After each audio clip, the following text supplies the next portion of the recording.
I see some people I know in there too. Um, and I'll start off by just saying thank you for taking time out on a Thursday evening in the dog days of summer to spend an hour about singing.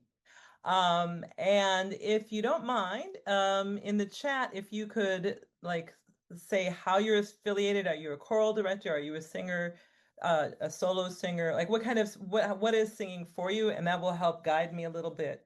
Um, yeah, my style is conversational and informal. So I just want to kind of uh, get to know you a little bit while I'm talking to you. And I'll also preface everything by saying I obviously can't sing everything, but I think I have a very, oh, hi, I see some people that I haven't seen for a long time. I have a unique gift, I think, of listening and observing singers objectively and being able to help them do what it is that they're trying to do with their voice. You know, like I can see what's needed. And so I'm really grateful to have that gift. And I also had experiences in my studies early where there was a communication gap sometimes between me and the teacher. So I really am thankful that I can kind of be helpful to people. And then when I got the teachers that were incredibly helpful to me, I was like, ah, okay, got it. Okay, so I think I got my little notes here. And as I said, I can't sing everything, but I can be helpful in this American music genre of jazz and contemporary. So jazz and popular music. And I think one thing that I've really noticed, because I work with I work, with kindergarten through third grade. I work with a plethora of teenagers, and then I work with college age students and even some senior singers. And how you're introduced to your own voice through instruction is really impactful. And so some people um, are taught like there is one way to sing.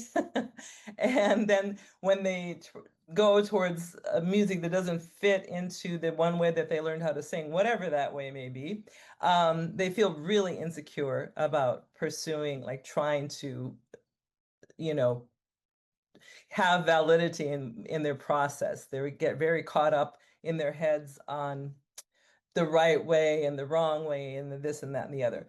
Singing is singing, first of all, which means you need to have good posture. Even if we're sitting, we'll do some exercises tonight. I don't know. I know I'm supposed to kind of speak to you, but I can certainly give a few warm-ups. And I know you can't hear on Zoom past E, this E here. I don't think you'll be able, so I can't sing real high tonight, or you won't hear it on Zoom. Um, and so we'll do a few warm-ups just to show you. I do the same, I do a very succinct warm-up to try to get the soft palate going and to loosen up the jaw and loosen up the tongue and get the air flowing, basically.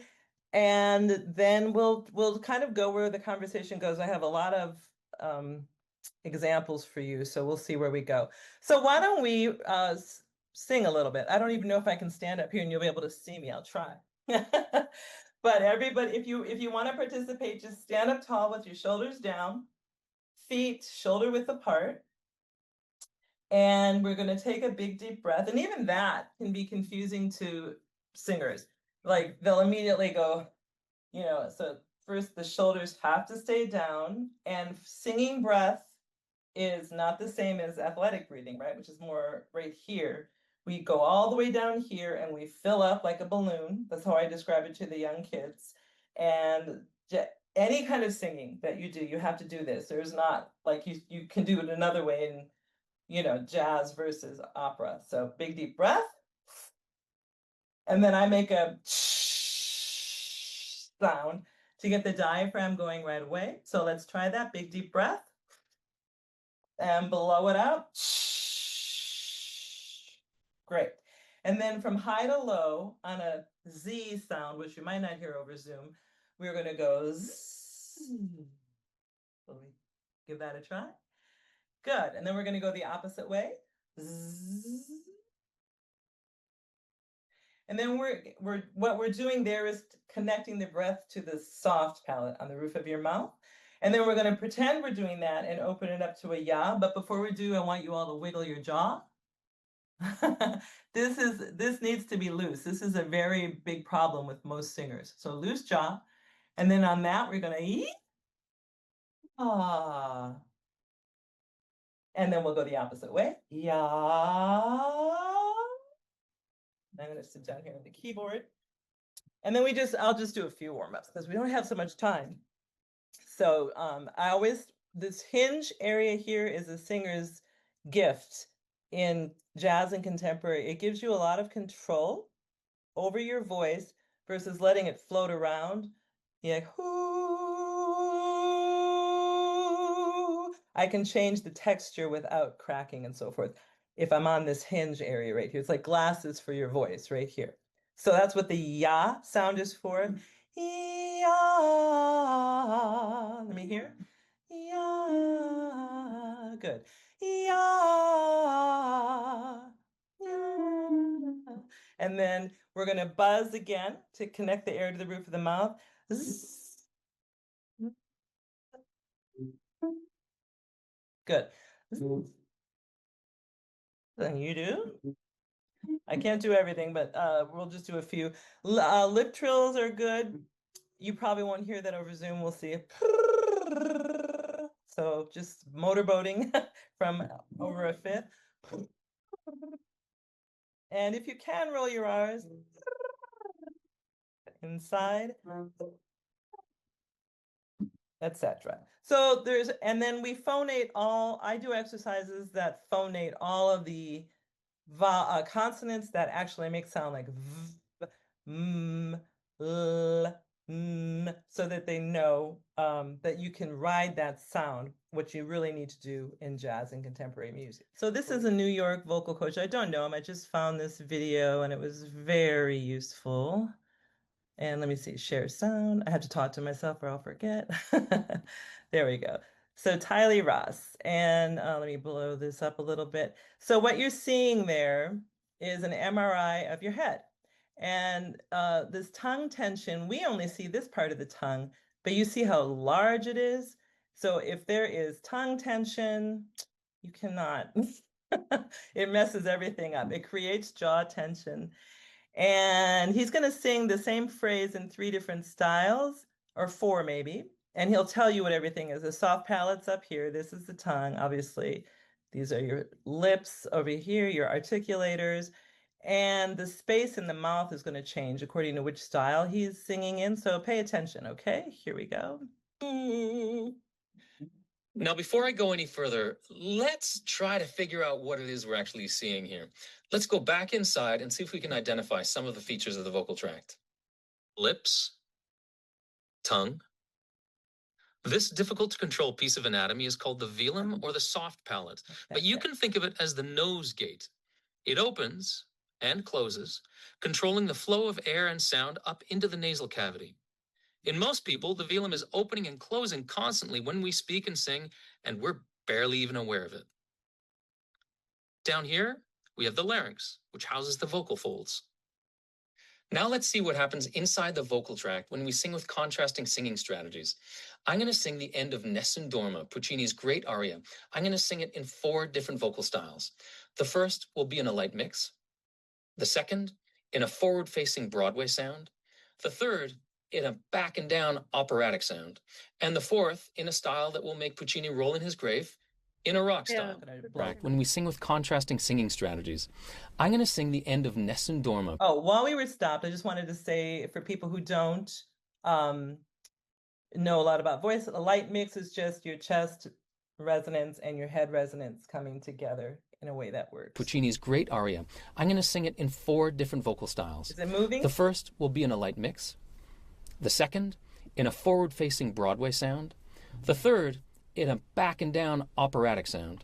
And the fourth, in a style that will make Puccini roll in his grave, in a rock style. All'alba vincerò, vincerò, vincerò. All'alba vincerò, vincerò, vincerò. All'alba vincerò, vincerò, vincerò. All'alba vincerò, vincerò, vincerò. Okay. All right. So let me get this guy out of my face here. There we go. Okay, so I just wanted to show you that in all of those different styles, you got to take a deep breath. You got to have good posture. Your soft palate has to be raised, and you have to move your facial muscles. Okay.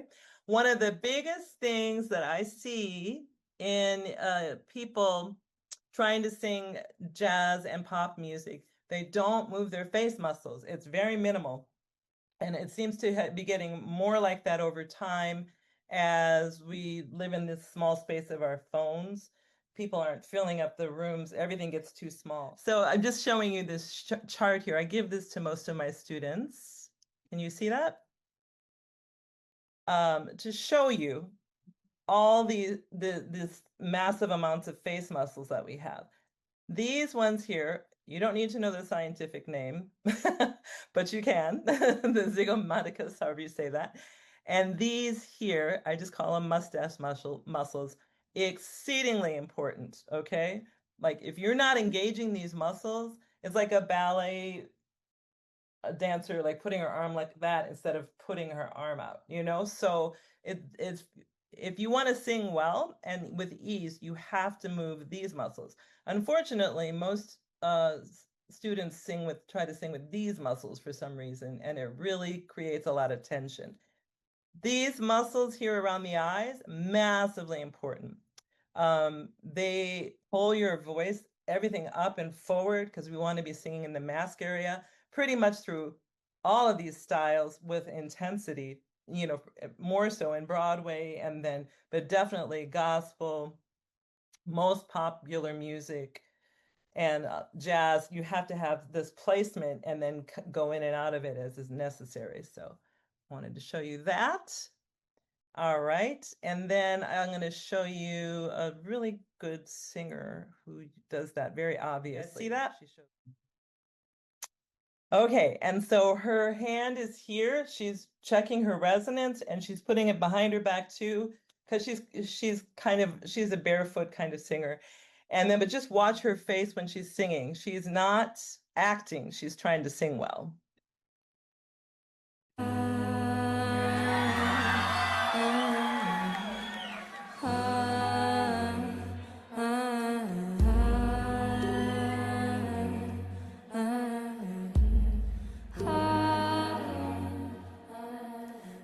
I was listening to the ocean. I saw a face in the sand, but when I picked it up, then it vanished away from my hands. And I had a dream I was 7, climbing my way in a tree. I saw a piece of heaven waiting in patience for me. And I was running far away. Would I run off the wall someday? Nobody knows, nobody knows. I was dancing in the rain. I felt the love and I can't complain. But no, take me home where I belong. I can't take it anymore.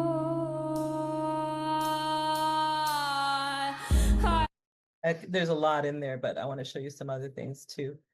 So you'll notice the music sounds very intense and emotional, but she's not making a big giant face. Like she's not like blah, blah, blah. She's just really placing everything right here. I show my students pictures of a pig snout a lot. Like the sound goes from here to here and the breath work and the emotions that you're feeling. So let me show you another example of that. There's so many, but I'm trying to move along here. Okay, Al Green. We're going to go back to some soul music here. Here we go.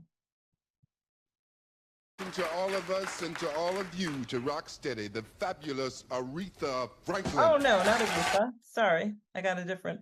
Let me just. There he is. Okay. Yeah. Something that can make you do Watch his wrong, face, please. make you do right. Yeah.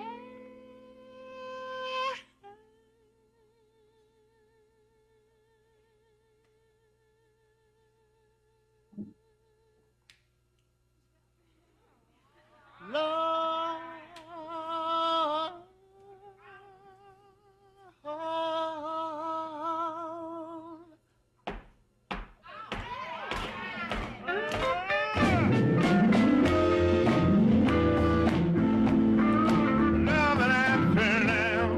I'm gonna watch his forehead. something went wrong. Someone's on the phone, 3 o'clock in the morning, and talking about she can make it right. Yeah. Happiness is when you really feel good about somebody. All right, I'm gonna move on because we don't have a lot of time. But in this music, this is so necessary to make the right sounds. And I know, like, I see a lot of times in choir settings, like we have like beautiful choir sound where the choir is the conductor's instrument, but then you have somebody step out for a solo and they're still singing like with their choir sound, and it needs to suddenly have more personality driven,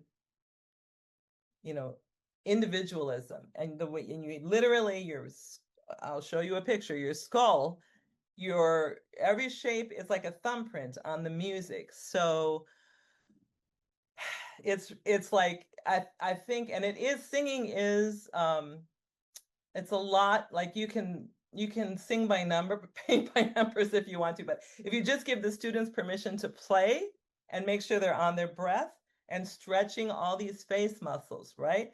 Like if I sing just what key was, if I just sing, oh, it's not right. Whoa, love and happiness. You got to use your teeth.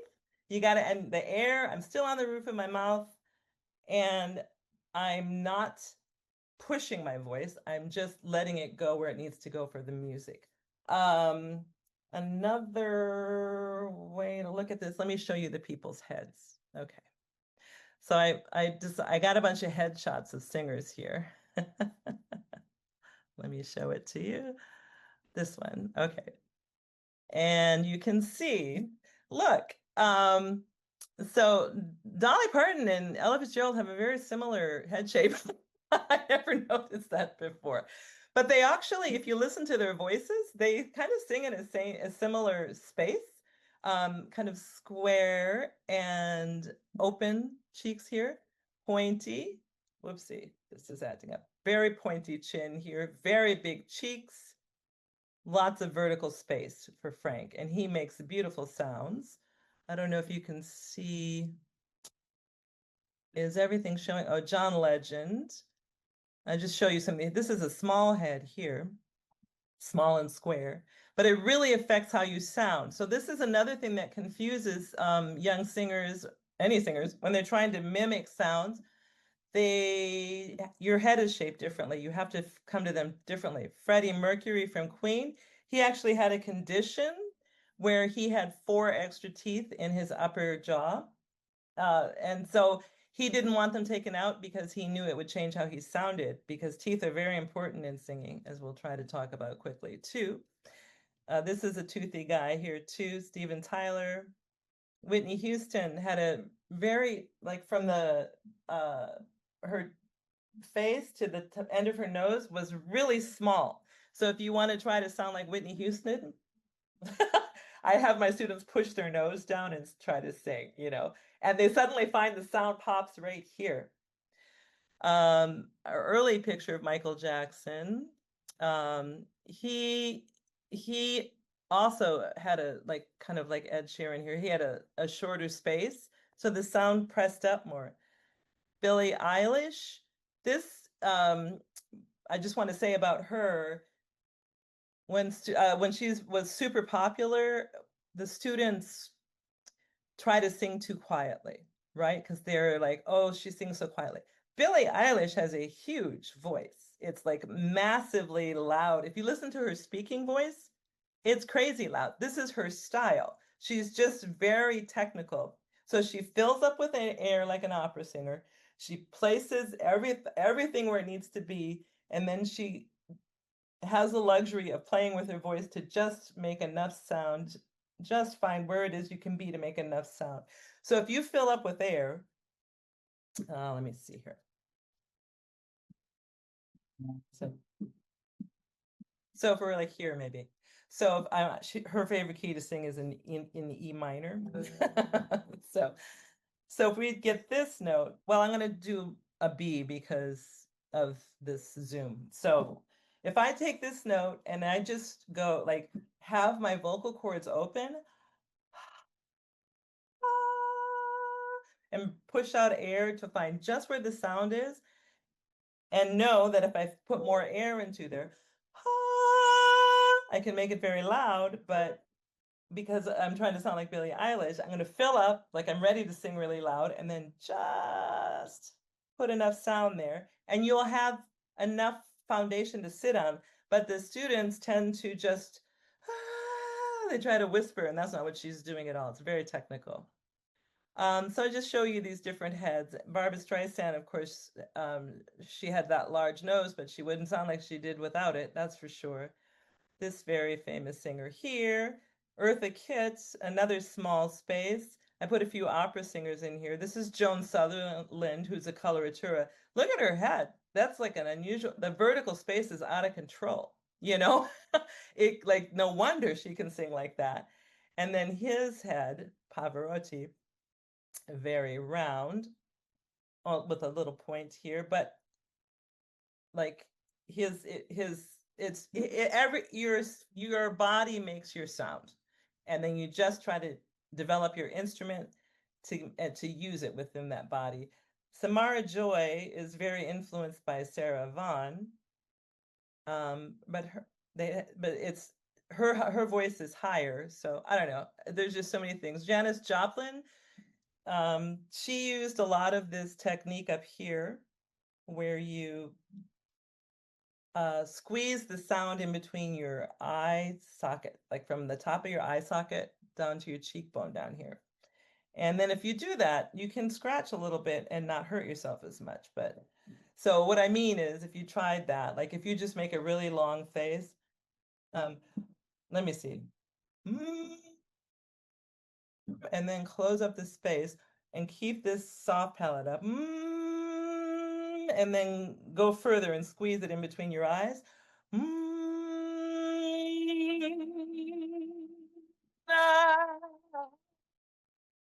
Then I can it really won't get all around here. So it's just some of these people, they're just gifted and they find these things. Singers from the early times were trained more than your average singer now. It was part of their culture. When in the 50s and the 40s, everybody really was learning classical vocal production, but their spirits is what changed how the music was going. I see somebody has to go. Thanks so much. We don't have enough time. We need like 4 hours. I feel panicked. I'm like, I got to rush through all this. And like, if you look at Bruno Mars live or Shaka Khan live, you'll see this kind of like squished, compressed sound here. And I guess the one other thing that I really want to talk about with mimicking singers on the radio is that sound is mixed. It's got reverb on it and it's compressed. So I really make a point to tell this to my students so that they understand that you cannot do that to your voice. Like that's electronic stuff doing that to your voice, and you can just get within this style. So, another thing is in choirs, diction is very important, right? So, and when you're singing with a group of people, that diction is very different than when you're solo singing in pop and contemporary. We do not want to hear on most things, unless it's like an emphatic point, you don't want to hear the ending consonants. This is for Paulina. So if you're singing, she's just a girl and she's on fire. Like if I sing fire, that's gonna sound so bad, right? So you got to say fire to match the art of the music. She's just a girl and she's on fire, right? And if you're like Whitney Houston does this, I'm trying to think of all these people that I have here. In country music, you do hear the R's, right? I'm gonna love you forever, forever and ever, amen. It's appropriate. So it depends on what you're singing. And I think that the best way, if you have any vocal training, is to open your ears and your mind and see what you're playing with sound-wise. I'll just play you a pretty hilarious one. It's Adele singing Turning Tables. She does not say the ending consonants at all, but it would sound so weird if she did. So let me just see if I can find that right quick. Okay, so have a listen. Just listen to what's missing and why it makes it sound good. I can't keep up with your turning tables under your thumb. I can't breathe. So I won't let you close enough to hurt me. No, I won't ask you to just desert me. I can't give you all you think you gave me. It's time to say goodbye to turning tables, to turning tables.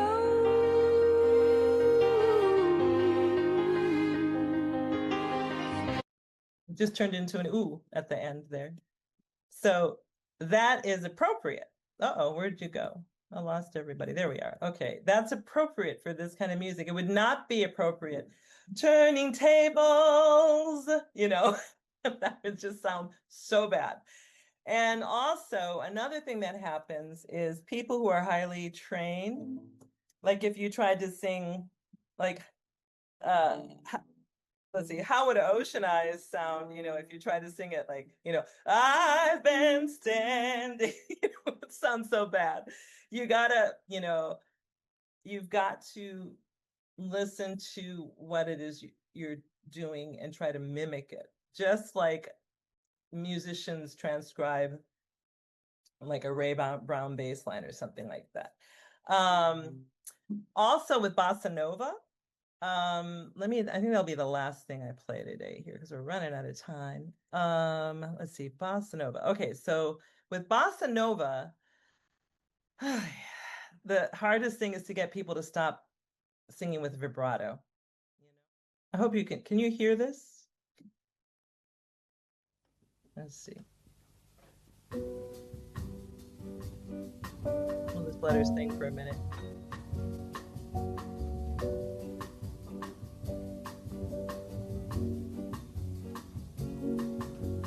Ba ba ba ba ba ba ba ba ba ba ba ba. In my loneliness, when you're gone and I'm all by myself, and I need your caress, I just think of you, and the thought of you holding me near makes my loneliness soon disappear. Let it go to the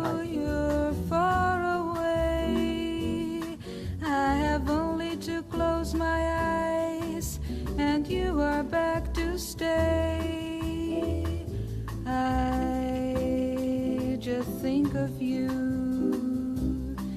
and the sadness of missing you brings soon is gone, and this heart of mine sings. Yes, I love you so, and that's for me is all I need to know.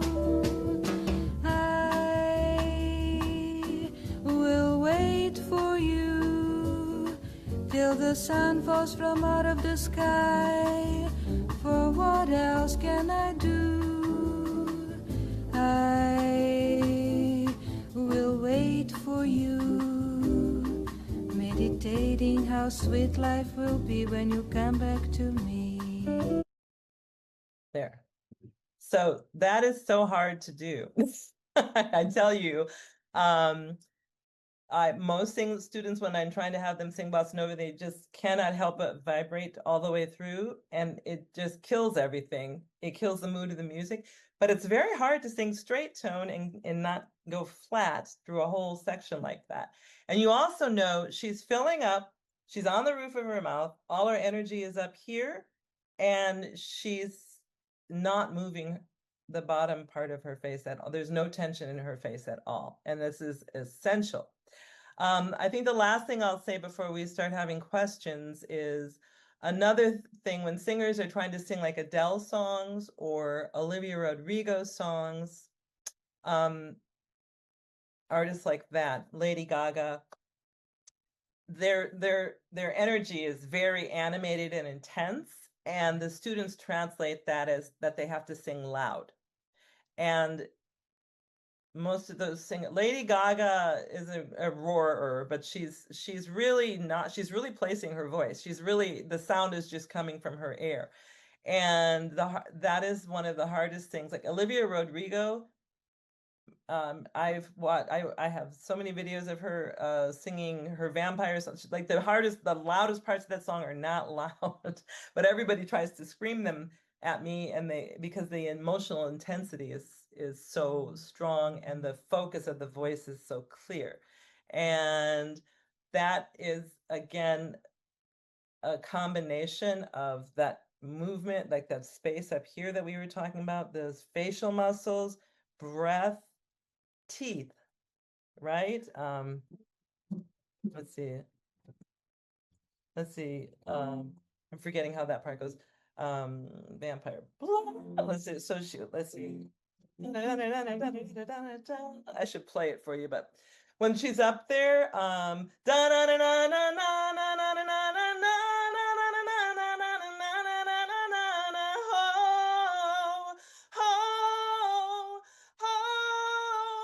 it's air. She's not screaming. You know what I mean? So it's like you have to. This is the hardest part, is for students to discipline themselves to like calm down and actually find the placement. So if you can do that, or you yourself are trying to do that, just remember it's air and it's a committed shape.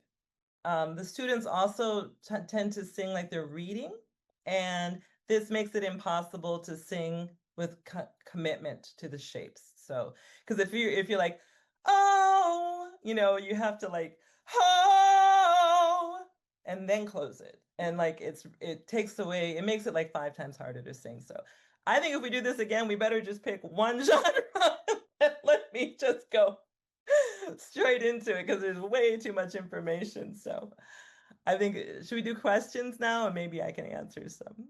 Oh, expanding vocal range. Okay. Yes. That is one of my biggest goals, because if you can get the bottom to pop and the top, it grows. Like whichever one pops, if you get the bottom, if most of your singers sing in head voice, well, but they don't have a chest voice, that's the end. Like they need to keep range going.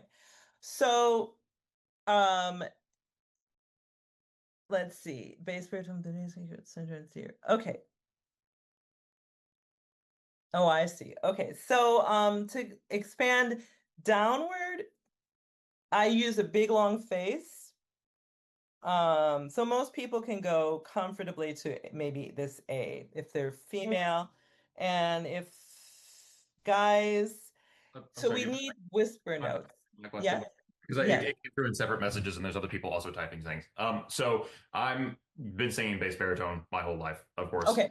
But like for my original music, I'm in like more of a rock style, and a lot of the vocal styles that I associate with that, of course, they tend to be more of tenors, especially that like overdriven tenor sound, Yes. like kind of gritty rock style. So I was just wondering if you had any tips on making that placement more comfortable for someone whose voice might naturally sit lower. Right. It's different for everybody. So what's your note where you start to have a lot of strain? That's a good question. I haven't really tested it. And I'm not gonna try to find it That's right okay. You're not going to do it right here in front of all these people. it's- You're baritone, so can you sing an E flat comfortably? Ha. in that octave. Yeah. Is that high for you? I Yeah. see. Okay. So for you, what I would do, can you roll your R's like this? Yeah. That is a very useful thing to use for expanding range upward.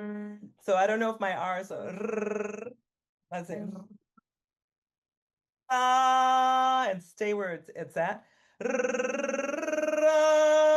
Like don't fall back, but stay forward.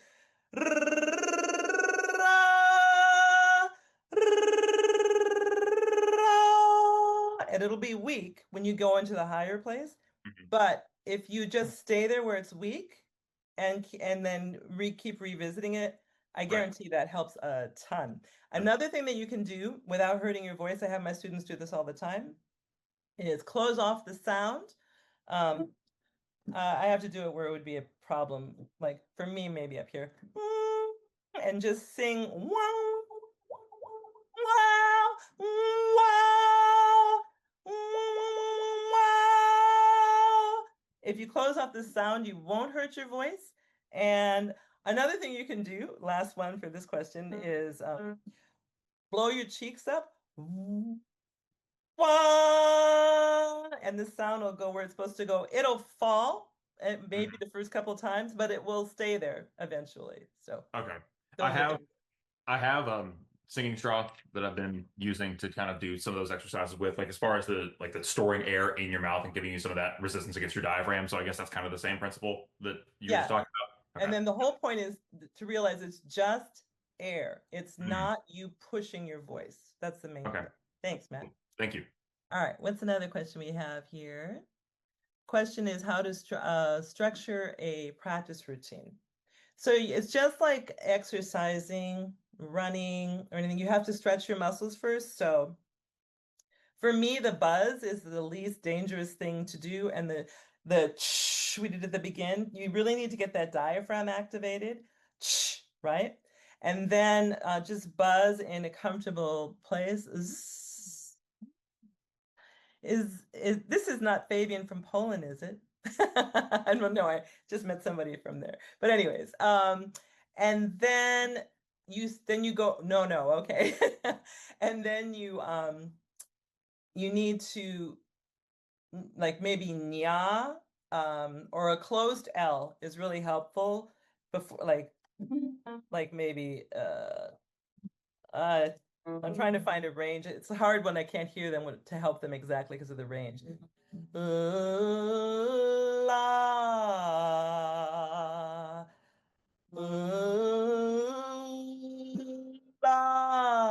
la.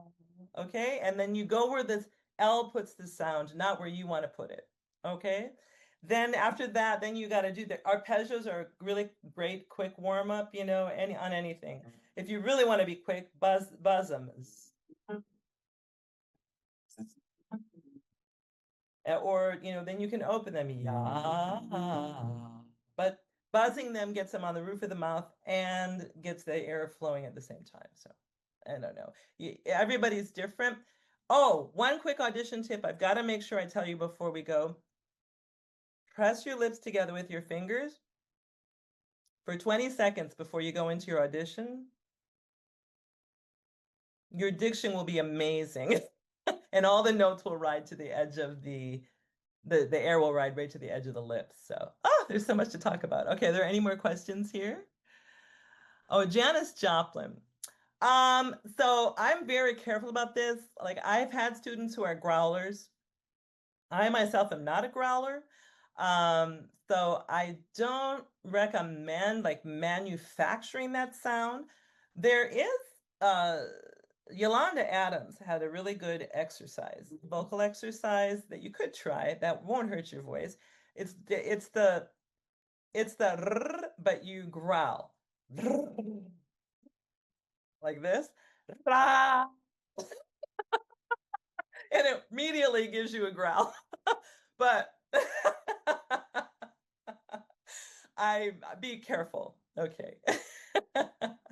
And let's see, what else do we have here? What is one way you can change octaves while singing?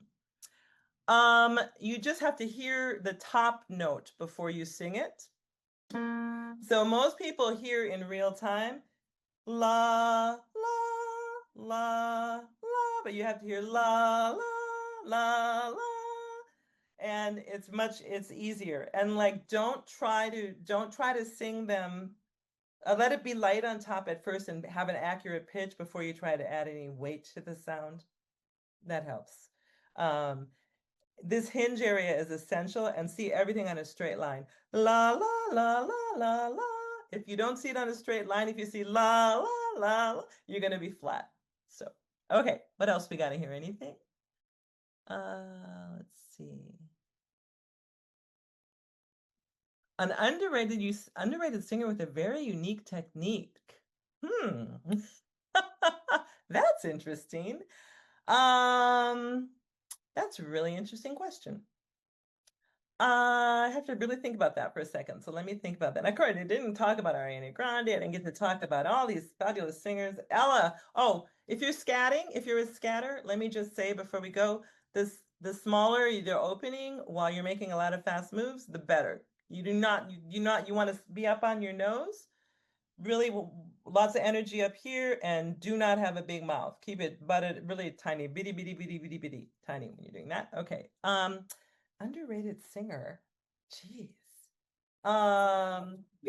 We have a lot of great singers right now. I'm trying to think of an underrated one. I do not know the answer to that question. I'll have to think about that. Okay. Is it too new? What is the one way you can change? Okay, Antas, do you have any tips for high school student going to all-state chorus for the first time? Don't compare yourself. Just do your thing and be well prepared. Like everybody, when you're in high school, that is when everybody is like trying to make everybody feel like I'm better, I'm better, I'm better. And I see it. I just saw 3 students tonight, and I'm going to see one after this. That they're really insecure, and so if somebody tries to act like they know everything, you just smile and just keep doing your thing and keep working hard. Really practice where do is. Like if you hear a chord, do, like really know where 1 is in the tonal music center of the chord, whatever songs you're singing, because all your sight reading or your parts, like if you know what your harmony is, then you'll be fine. It's a lot of people don't even know what they're singing nowadays. It's so strange to me. Do you have any more tips on adding more vocal grit safely?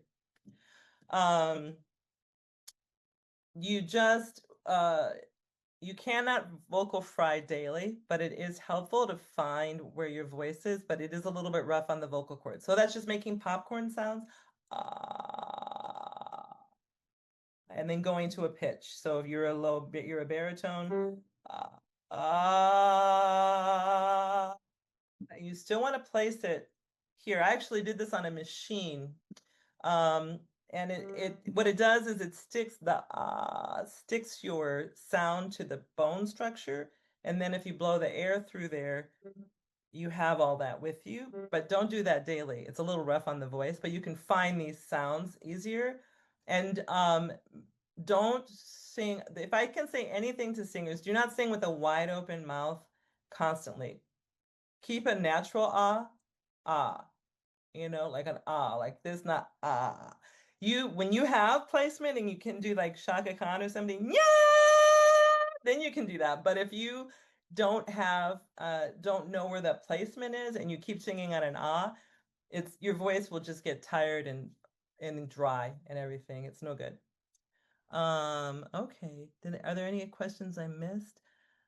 I feel like this is a survey today. I wish we had to go all over the place, but anyways, it's great to talk to you guys. I hope we get to do it again, and we'll just narrow it down to one or two things so I can get some real demonstrations in there for you.